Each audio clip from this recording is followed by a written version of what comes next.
There is now a new way to achieve long-term healthy weight loss. It's called metabolic or bariatric surgery. This type of procedure is offered to persons who are obese and have other underlying medical conditions, including diabetes and high blood pressure. TVJ Shamela Pullen tells us more in this week's health report. Approximately 27% of the Jamaican population is affected by obesity.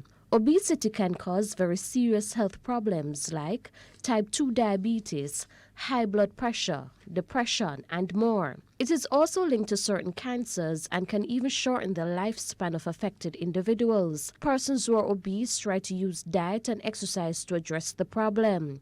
But according to general and advanced laparoscopic surgeon Dr. Lindbergh Simpson, those alone may not always reduce obesity. When I started residency, it would be very occasional you saw a patient who was at 300 pounds.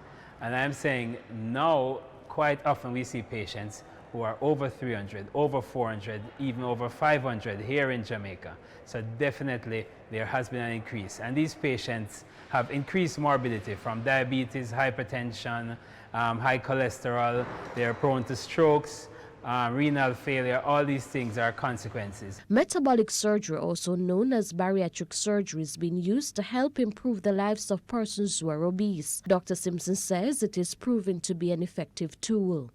And the diabetes and hypertension will improve very quickly, whereas the weight loss takes months before you actually see the beneficial effect.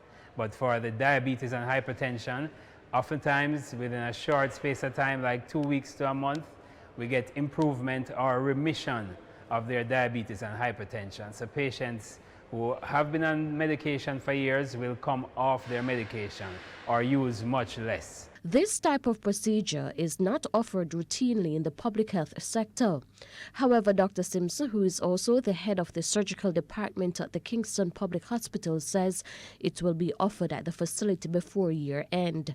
He says the procedure requires a team of specialists comprised of an internist and a nutritionist. As far as the equipment goes, I understand we're at the final stage of getting the equipment delivered to Kingston Public Hospital, which will facilitate us doing this and other important surgeries. So once the equipment is there, we just have to do the final work in bringing the team together, starting the clinic to use the Center of Excellence model that is used by the other international institutions. With your health report, I'm Shamela Pullen, wishing you good health.